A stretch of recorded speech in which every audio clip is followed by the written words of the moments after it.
Hi, everybody. Coach Anna here. And today I'm with my friend Chad Arnold, who is going to talk to us about embracing the struggle. So, without letting the people know like your big secret and the struggle you've had to embrace, tell us what you mean by that, Chad.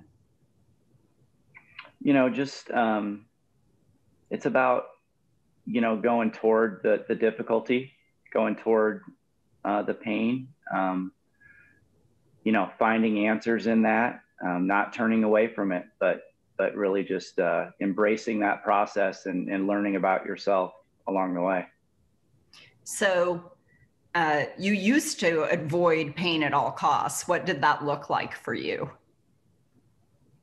Oh yeah, I used to, I thought I figured out the short circuit, to life, like, oh, I just figured out how to just tap the good button, and make things all great all the time. But that didn't last too long. I struggled with an addiction through that, and there were other relationship things. I thought that I'd figured out how to just maximize the good, and I found out quickly. Well, I didn't find out actually. I struggled with learning that I didn't figure it out for a long time. For a long time, I lied to myself, telling myself I was still getting the good, and I was still, not dealing with the bad. But it wasn't the case. So one of those buttons was like the drugs and alcohol and the lifestyle that goes along with that. 100%. Yeah, that kind was of like a lot of the rat in the cage with the sugar and the cocaine. Like that's exactly what I was picturing in my head. I was going up to the dropper bottle and just kept hitting that one. Yeah. Okay, so now for the big reveal. So what happened that helped you to embrace the struggle? It was July of 2017. I was in my driveway. I was packing up my car, getting ready to drive out to California and meet up with my girlfriend. And I felt something hit my elbow. And as I turned to look, because I was like, wow, that hurt, man, what was that? And as I turned to look to see what it was, I see my friend driving by in a little black truck pointing a gun out the window. See two more shots come out of the end of the gun. And as I process all this, my legs go limp. I fall backwards in my driveway. I was instantly paralyzed. I laid in my driveway 10 hours before somebody found me. It pierced my left lung. I couldn't holler. I couldn't move. I thought I was dead. I laid there for probably close to 5 hours that night. At first thinking, I'm not going to be able to go out to California. And then it went to, oh my God, I'm going to die. This is the end of my life. And then I shut my eyes because it happened at like 9:30 at night. And I shut my eyes, and when I opened them up, the sun was out, the birds were chirping, and there were 4 policemen standing over me. And I was like, this isn't heaven. Are you guys guarding the gates? What's going on here? And I told them I was shot. There was only a pool of blood like this big underneath me. The bullet hit my elbow, went in underneath my armpit, into my spine. How a bullet travels from here to here and does not hit, the major artery, my heart. It just pierced my left lung. That was it. A millimeter to the left or right, it hits my aorta. I bleed out in 14 minutes or less. Instead, I laid there for 10 hours. So my journey began with trying to figure out why I'm still here, thinking of the timing of things. If I'm in my house a minute longer, he drives by. I don't get shot. He was an ex-marksman. He was an ex-sniper in the Marine Corps. My elbow deflected the bullet. I was putting something in my car and coming back. He was aiming for my heart. There's just so many things that happen that I look at, and I'm like, and I used to think, how unlucky, that this happened to me. And as I got further down this journey, I've been led to so many things through this process that I would not have been led to otherwise. And I'm so grateful for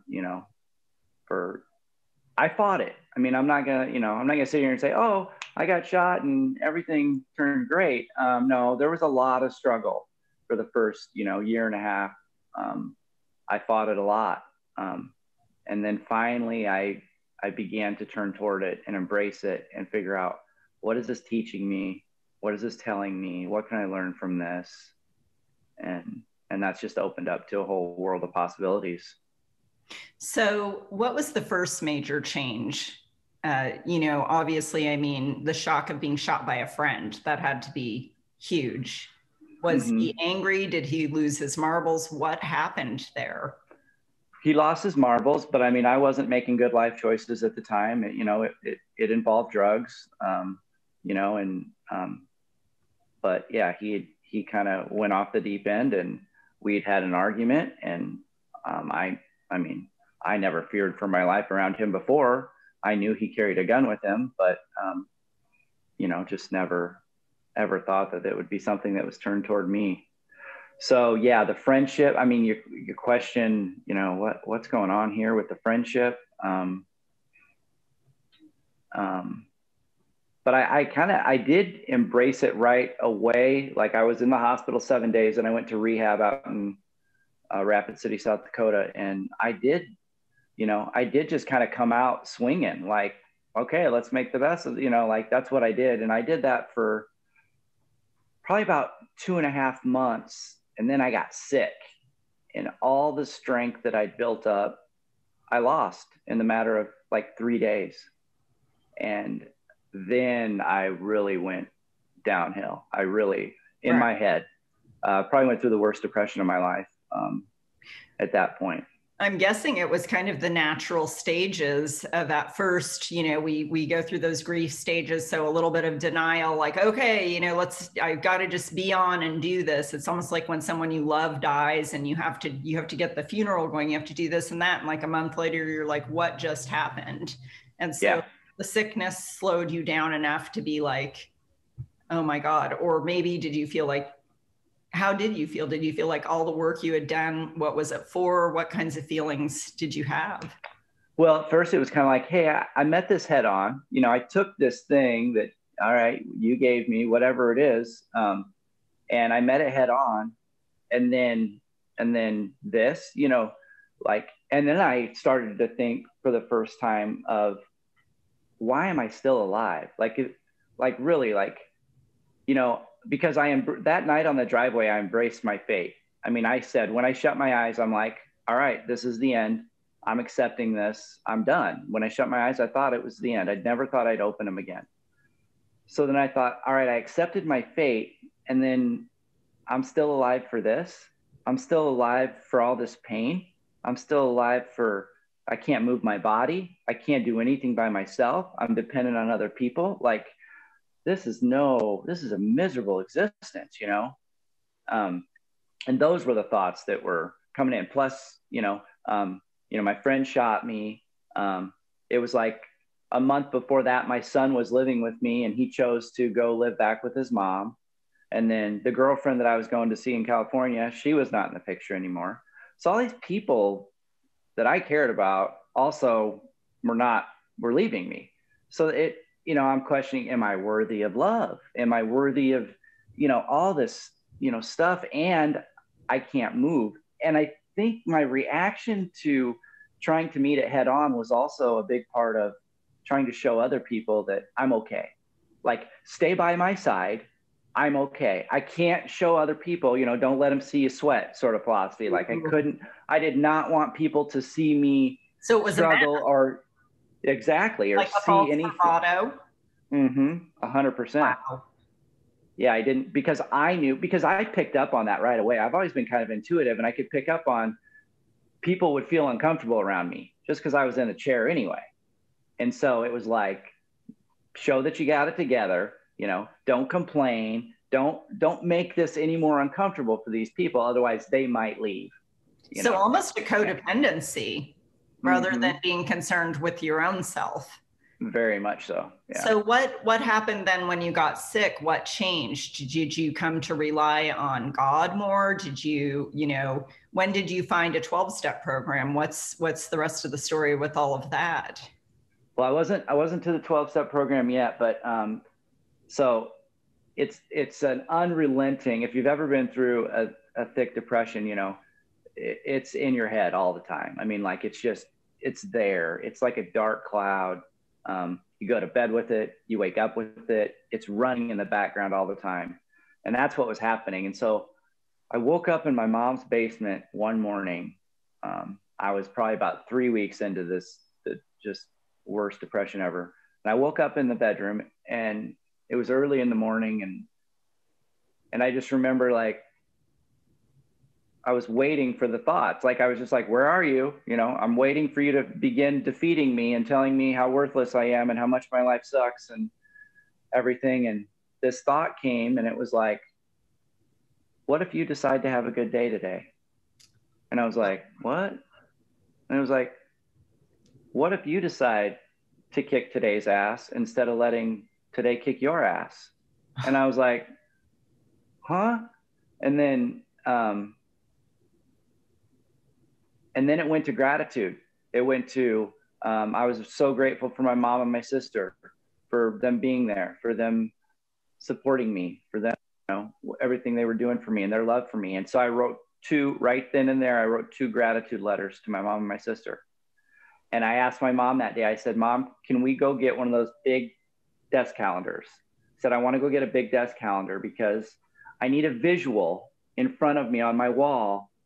Every day I kick its ass, I want to cross it out. And so I started this kick-ass calendar, and I put it on my wall. And I'm stealing that. I'm stealing kick-ass calendar. Yeah. I am so stealing that. It's not even funny. That's brilliant. Go for it. It's meant to be stolen. Anything that can help anybody, it's all fair game. So yeah, I started doing that, you know, and I just started marking off the days, and every day wasn't great, but I wasn't getting defeated anymore. And that was a pivotal moment. And then I was supposed to get into a rehab in November. That didn't happen. It kept falling through, and I sat without services because of Medicaid, all these issues. And so what kind of rehab, just to be clear? Was it physical rehab? Physical. Okay. It was physical rehab over in Omaha, Nebraska, a place called QLI. Great place, but it just kept falling through, and my body's deteriorating. I'm trying to save my mind, but my body is deteriorating, and I'm trying to stay positive, and I begin to lose hope again. It wasn't as bad as it was before, but I'm starting to lose hope again. And it was March. And I also started getting back into my addiction as well. Because I hadn't really used since I'd been shot. I didn't really have the ability to. And then I met some people, and I'm losing hope, and so I'll go to my go-to. What's my go-to? You know, this is my solution, right? Push that button again, right? Yeah, go to the dropper in the cage. Yeah, dropper in the cage. So I started, you know, doing that. I'm losing hope, just getting really cynical. I get in, and then I finally get into QLI, and oh man, what an amazing program, amazing people. You know, I say they gave me my life back. I mean, I had a lot to do with it too, but they really taught me to, you know, to believe and to dream. You know, beyond just functioning, but really dream with my life. I was there 3 months. Go ahead. What's that? Would it be fair to say that when you were using, you were just functioning at like the most basic survival level? Yeah. Well, that was my using in a chair was a whole different ballgame. My body had changed. So the way the drugs reacted in me was different. I also didn't have control of my bodily functions very well. So the level I went to, you know, when it talks, you know, in some things it talks about going to an animalistic level. Yes. Yeah, that it took me down to a level that I'd never been before. And what about prior to getting shot though? Were you really kind of still living like just bare minimum, just living to use, using to live kind of thing, where you weren't dreaming, or did you have dreams? No, I had dreams. I had gotten to a point like about 8 years prior where I'd gone down pretty low, got arrested, came back up. And then I got to a point where I kind of got to a functioning using level. I lied. I told myself I was using it as medicine. You know, this is my medicine. But that did enable me to function at a level. You know, I was being a parent. I had some little dreams. They weren't big dreams, but my using limited me. You know, I wasn't way down with it, but it wasn't as bad as it got when you were in your chair using. Not at all. Yeah, nowhere close to that. That was the gift of desperation that I got, you know.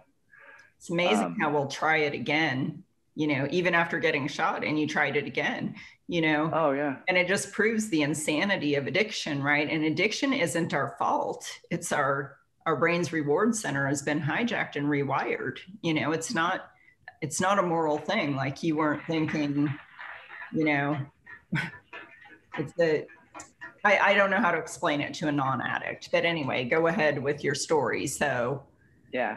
So I'm in QLI for 3 months, give me my life back, build my strength. I get introduced to adaptive CrossFit there. Things are going well. And about 2 months after I get out, so like around September, October, I get two really bad pressure sores that go septic on me. I end up almost dying from those. I'm laying in a hospital bed for 4 months. And I'm just starting to think like, this is the new normal. You're just going to get sick. You're going to maybe have a brush with death. Maybe you're going to make it. Maybe you're not. If you come out the other side, you'll build your strength back up and it'll happen again.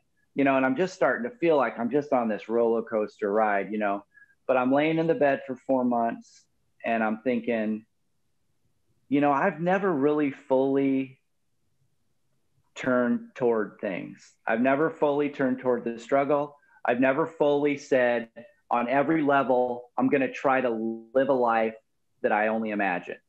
I've never really done it, thought about it, but I've never done it. So was it fear that stopped you? I think fear and like, what if I give it my full effort and it's, which is fear. If I give it my full effort and it's not, and it doesn't work out, if I say this is my dream and I go for it and I don't reach it, like, oh, it's easier to imagine in my head, right? Than it is to actually try. So that's definitely, fear is a big motivator up until this point, but then it became even fear as a motivator of fear of saying that I never tried. I don't want to live that. What I'm talking about. Yeah, I don't want to live that way too. And being able to switch these things that worked against me to switch them to work for me. So yeah, I'm afraid, but I'm more afraid of not living now than I am of dying. Right. There's that saying about when the fear of staying the same outweighs the fear of change, we change, right? Exactly. Yes. Yeah, that's great. So it was almost out of scoff at first. It was almost out of, all right, I'll try it. I don't know if I believe it, but I'll give it a shot, So I had my surgery. I get out of the hospital, I go to my apartment, living by myself. And I just start doing a deep dive into nutrition, mental health, meditation, yoga, all this holistic stuff. And, and also my condition, my spinal cord injury and my body and, taking notes and learning about myself. And I just began this process of doing that. And then, so it was February when I got out of the hospital. And then it was like probably about summer of that year that I, got into the 12-step program. And the 12-step program reinforced what I was already had begun to do. Learning how to live and embracing the process and having, honesty, open-mindedness, and willingness, those, the how, which I had already kind of started, didn't know that's what I was doing. And then I found, the program and it reinforced those things and just added to it and just became a huge member of, of my process. And I just began, and I knew because I'd kind of built fast the last few times, that this was a slow build. This was I had this sense of urgency because I'm like, I keep thinking I'm going to die. I only have a little amount of time. I've got to, and there's this panic and anxiety and it was kind of like, that's where meditation came in and breathing. And it was like, I may only have tomorrow. but I'm still, I'm going to do what I can today. I can't win the race in a day, The but the hair.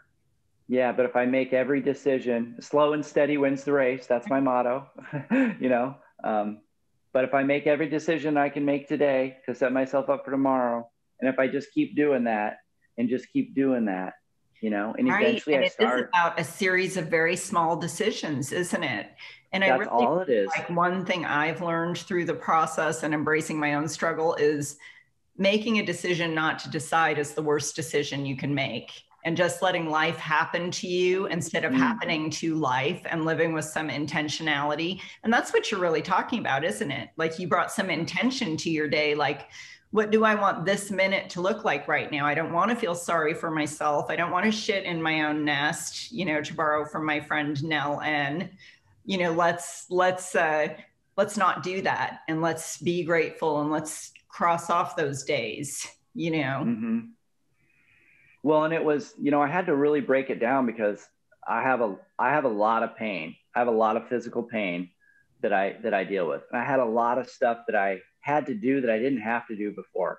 A lot of daily care stuff. And I am slow. There's nothing fast about this life. And I used to love being spontaneous, and I couldn't be spontaneous anymore. So it wasn't just about like, think positive, that didn't work for me. Like I couldn't just, say, oh, well, I don't like this thing that I have to do, just like it. I really had to break it down. And it wasn't about today growing to appreciate the things that I have to do. It was about, where could I be 6 months from now? If today I did what I could do, to maybe today I fought it a little bit, but I found a little window of gratitude over what this gave me, and then that cracked the door a little bit there. And then the next day I cracked it a little bit more and a little bit more, and it was so much about those little decisions that, gained me momentum, and I look back now and I'm like, wow, like the pride that I have in myself for seeing the journey, it's absolutely amazing. But it's also something that I want to figure out how to share with people, because I believe that anybody can do this. Yes. No matter what your struggle is, no matter whatever your struggle, whatever your obstacle, you can overcome it. What is in you, 100%. Yeah, what is inside you is stronger than anything you're facing. And I believe that about everybody. You're hitting the nail on the head. And I think that sometimes it is a huge struggle that brings us to our knees, and we either are going to cave and we're going to, roll over and die kind of thing. And I've had my struggles like that, which and that's why I'm here. That's why I'm right here interviewing you. And that's why I'm into health and wellness, because I believe body, mind, and spirit, I needed to learn to live a new way of living, and I needed to not let that pain suck me under and decide who I was going to be, So when you look back now, you see distance, right? You talk about these little teeny, the door opens a little wider. So what do you see when you look back? How is your pain now? How is your self-esteem? And it came to my mind, that old saying, if you want self-esteem, do esteemable things. Oh yeah, I love that. And that's kind of what you were just talking about, doing esteemable things each day, no matter what. And here you are. So where is this compared to where you were when you started out? It's funny. I don't know if I think about this often. I'm not sure if my pain is any better than it was or not, or if I'm just looking at it differently. I still struggle with a lot of pain. There's a lot of things that I do to take my mind off of it, which has led me to great things. Like, it's why I do adaptive CrossFit and breathing exercises and yoga and, the stuff that I do, and I get in my standing frame and, all these things that I do because of my pain. I can't really lay in bed and just veg out because of my pain. So I look at that today and I'm like, oh, I'm grateful for my pain. My pain moves me. my pain motivates me to do other things and find other things to do. At the same time, there's some days where it's like, oh boy, it's a lot, you know. I wish it wasn't there, but you know, you just you do what you can and you try to find. But it used to be a thing of, I want to be grateful for this, and it was like wishful thinking. And now, as I've exercised that muscle, you know, it's a lot easier for me to find gratitude in things, you know. And even if I have a bad day or a lot of pain or whatever it is, it doesn't have a long lasting effect on me. It's very short lived. You know, there's no succession of days where I'm stuck in a mood. You know, right. I may be in a mood for a small period of time during a day, but what used to last days or weeks or even longer, it's very short lived. You know, there's a lot of resiliency and rebound that that I built in. I couldn't do it right away, but over these last couple of years, you know, like I say, to look back and be like, oh wow, look at that. That's what's amazing and so gratifying. What does your life look like now? Are you enjoying more relationships, especially being a member of a fellowship and that kind of thing? Are you feeling more hopeful about things? How are things going with your son? All of that. Me and my son have worked really hard on our relationship over the last year. I said at the beginning of 2020 that I wanted to be in front of him at least once a month, because he lives in Yankton and I'm in Council Bluffs. So we're a couple hours away from each other. And we made that goal last year. And, you know, we talk a lot on the phone. He'll be 21 this year. So, so that's going real well. You know, COVID was an interesting hit that everybody is aware of. You know, there's nobody that didn't experience struggles with it, but, you know, that's one of the things that, I wish I could have more interactions with people. You know, I found that, it is an important part, and I was finding a lot of that in the rooms, but, you know, that kind of stopped. And, you know, we're doing a lot of this technology platform. So one thing that happened was I was starting to go over to QLI and I was getting back involved in adaptive CrossFit over there. And then COVID hit and they started doing these telefit classes, you know, so that was online through Zoom, and they started, and I was like, I don't want to do this. Like, this is not, you know, this is not the same. It's not the same as the gym, and I don't want to do this. But I noticed within the first couple of weeks after, you know, March, when it came out, that my mental health was going south quick and I had to do something. And they started that. So I was like, oh, I'll give it a shot. Again, it was kind of like from the hospital bed. I'll try it. I don't believe it's going to work, but, you know, thank God I had that built into me to at least give it a shot. And it was one of the number one things that moved my mental health marker, was doing a workout, moving my body, you know, for 30 minutes or whatever the workout was. And I was keeping track of it because that's what I started to do. And it's like, wow, the brain chemicals that got released and what it did. Now, it always improved my mood. Maybe it was just for an hour after the workout. Maybe it was for the whole day. But no matter what it was better than it was when I started.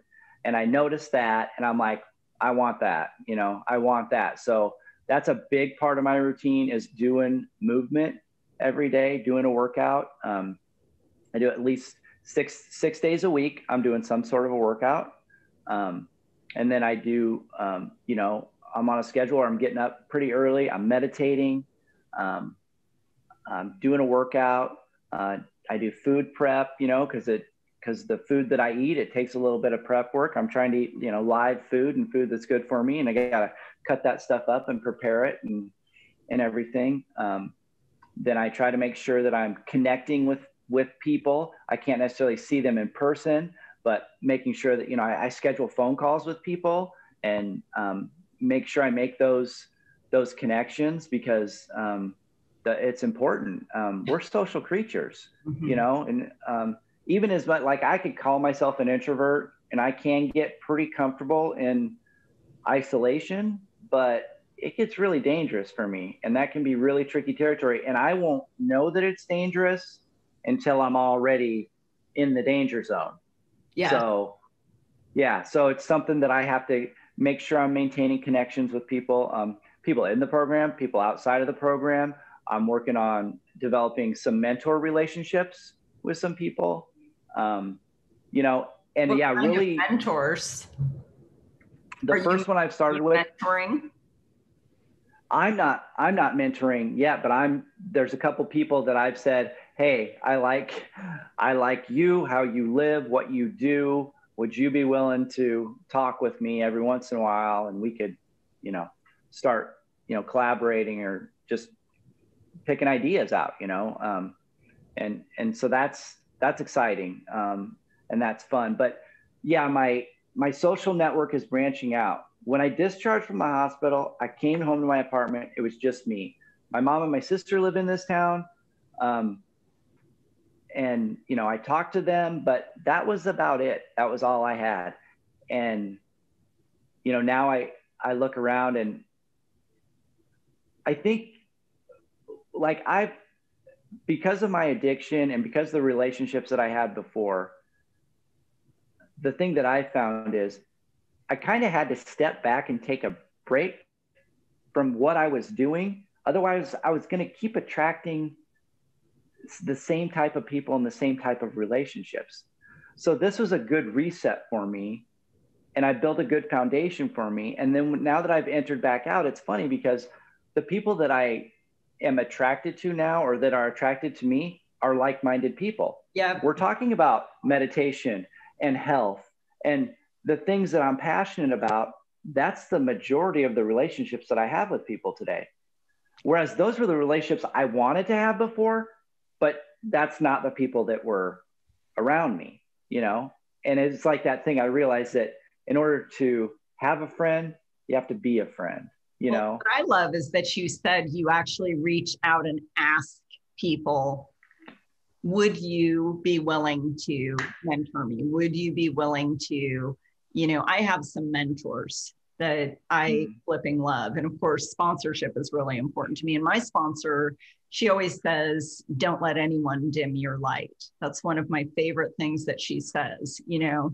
And then there's this other woman, Bitten Johnson, who I'm trained as a sugar and food addiction specialist. And she's, you know, she has long time recovery as well from everything else. And she appreciates me for exactly who I am. And I think that's like so important. And I think that through recovery, what I found out is who I am, not who the drugs made me be, or who the drug foods made me be, or the behaviors to like people please, like you were talking about early on, like, I'm just going to act like it's all cool because I don't want to scare anybody away. And I went through a similar thing, you know, when I was struggling with my physical health. I didn't want to be a burden, you know, because a burden meant that I was really taking other people's decision away from them of whether they wanted to be involved in my life or not. And what I found out was a lot of people wanted to be involved in my life. And they just wanted me to be me and tell the truth about me, you know. And so it's very freeing, isn't it, to find your real self, what your real values and morals are, instead of just operating on what's easy, what's going to feel good right now. And so, what's going to get people around me, you know, to sacrifice, you know, your own beliefs for companionship. I mean, we see that so often. I mean, I've done it before too, but I mean, I look around and see so many people that are sacrificing who they are for relationships, you know. And there's something that happens when you say, this is what I believe in, this is what I'm about, and this is who I'm going to be, no matter what, no matter who's by my side. There's so much strength and power in that. And that's, I mean, I think, you know, I talk about relationships with other people, but the number one relationship that I'm building and that I've been building and that I love is myself. Yes. I mean, I'm a pretty cool guy. Like, and I'm okay, you know, like I like hanging out with myself. I like my perspectives and my opinions, and learning to develop that relationship with myself. That's what well, I'll tell you what, I ran from my through the first time I met you. You know, I remember it was crowded and I could barely hear, and my ears are bad anyway because I went to too many concerts as a kid and whatever. But I just remember this light shining from you and this like I don't know, like fearlessness, you know, like whatever today brings, let's bring it. And now here it is, like a year from the time I met you, and look at you, you know. And so what's next for this person that says we need to, you know, embrace our struggle? In fact, I think you should write a book called Embrace the Struggle. I'm serious. Yeah. I would buy it. Well, that is one thing I do. I do write. I don't know if I write anything that's worth reading, but I have to write. It's just in me, and I got to get it out. So maybe that's a thing in the future. We'll have to see. I have to continue to challenge myself. That's really important, because even where I've come from, I can still stagnate. I can still rest on the laurels of today, and, you know, and all of a sudden be like, oh, well, you know, even looking at where I came from, I can get bored with where life is, or, yes, or, you know, it's weird. Like the human mind is so strange, the way it can adapt to situations and then become bored with them. Like, it's so important to continue to challenge myself and grow. And I think recovery is growth.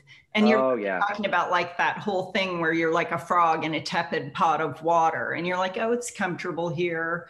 And you don't feel the heat is coming up, you know, and the crisis is going to happen. If people aren't made to be stagnant, we're born as adventurers and curious people and creative people. And so to me, it seems like, well, it looks like on the outside, a lot of things got taken away from you. A lot of things were awakened in you.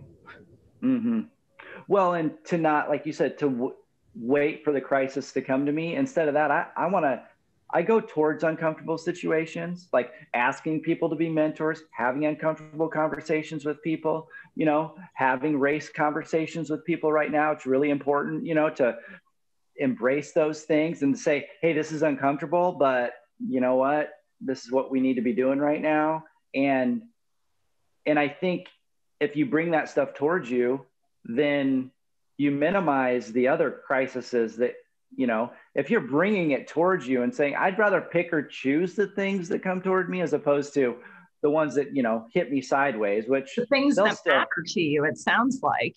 And you used the word momentum, which is one of my favorite words, because I think motivation is bullshit. If you are waiting for a feeling to make a decision, you're going to wait a lifetime, aren't you? Because I don't feel like making a decision sometimes, but I make a decision. And the momentum I get from acting on that decision gives me momentum. And it pushes me, it propels me forward. It's the action of making a decision and following through with something, no matter how tiny, that gives me that momentum. And I think momentum is so much more powerful of a word than motivation. I always tell my clients when they say, you know, I don't feel motivated. And I'm like, is that a feeling? Motivation is not a feeling. It's kind of a fuzzy little fun word that's kind of meaningless, if you ask me. So I love that you used the word momentum, because momentum literally means to push forward. Yeah. And create and build energy. That's, it's like the wind to your sail, you know, and you put enough decisions together, and then and I've frequently talked about that, creating momentum. I think the older that you get, it can be deceiving to think that, oh, I can't do that anymore. You know, I can't create momentum. It's like, oh yeah, you can, you know, but I learned it. Yeah. I learned it through this, was how to create the momentum. So I know this is kind of a big question, but I'd like to end on this, but no pressure. If you can do, like, what's your greatest dream? What do you want? What do you see yourself doing, you know, a year from now, 5 years from now? What does that look like for you? I want to figure out a way to maximize the skills and the experience that I have, and figure out a way to use that to help people, whatever however that is. I mean, I've got some ideas. I'm getting pretty deep into some breath work stuff. I think breath work could be huge, especially for anybody. I mean, it's the number one thing we do every day. And if you did it more right, you'd be amazed at how you'd feel. Yes. But, you know, when you're talking about addiction and mental health, breath work would be huge for that clientele, which I got experience with. And then you talk about people with spinal cord injuries and traumatic brain injuries. I mean, people that can't move part of their body, PTSD, all kinds of things. And they could work out through their breath, or they can, you know, it also goes into a meditative experience as well. You know, so there's all these things, you know, so I see breath work as being it, you know, but I've been doing a deep dive into, you know, meditation. And yeah, I want to figure out a way to maximize my skills and my experience. And I'm just open to, you know, because I used to be like, oh, this is what I want to do, and, you know, gear towards that. But I find that as I march towards what I'm inclined to do or interested in, there's so many things I find along the way. And I'm like, oh, I didn't even know that was here. And I go down there and I'm like, oh, and that led me to this, which led me to that. And so I'm just open to that process unfolding as I go down the road. But to have the faith and the belief in that because of what I've been through. Yeah, it's great. And the people I've met along the way. Right. And if I can just share it somehow, like, well, this is a start. I feel like I found the secret, you know, like I figured it out, you know, and that's what's lost me before, is when I couldn't share it with other people, then I thought, oh, well, it's not as important for me. Right. I don't believe that anymore. It's just as important for me. I'm going to hold on to it and just try to figure out how to share it. Well, and I think things like this happen naturally, right? So here I mean, my YouTube channel's not huge, but my reach is getting bigger and bigger all the time. And it's so funny you talk about breath, because I think my clients get sick and tired of me talking about breathing. I talk about breathing, nitric oxide, the right level of CO2, how it changes your mitochondria. You downregulate mitochondria without proper breathing, you know? And so when you have that mitochondria functioning right, you're going to feel more energy. You're going to feel more peace. And people see their bodies change. We're talking about your sympathetic nervous system. We've got to keep cool. And right now in the climate we're in, that's so hugely important. So I hope that you'll come back. I'm actually opening up a business with some people, SugarX Global, which is about, we believe one addiction, many outlets, but we believe sugar is the gateway drug. It's the first that grabs you by the brain. And so we're into a lot of biochemical repair. So I'd love to have you on a guest in our private community talking about, maybe even teaching some meditation and stuff. So there's an opportunity if you'd like. Oh, that'd be great. I would love it. Well, we would love it. Your enthusiasm for life is absolutely apparent. Your no excuse living is absolutely inspirational. And I am just, you know, honored to have you here, showing people, no matter what happens to you in life, you don't have to take it lying down. Nope. Go toward the struggle. Go toward it. It will teach you so many amazing things about yourself and the world around you. It's fantastic. Thanks, Chad. Thank you so much, Anna, for this opportunity.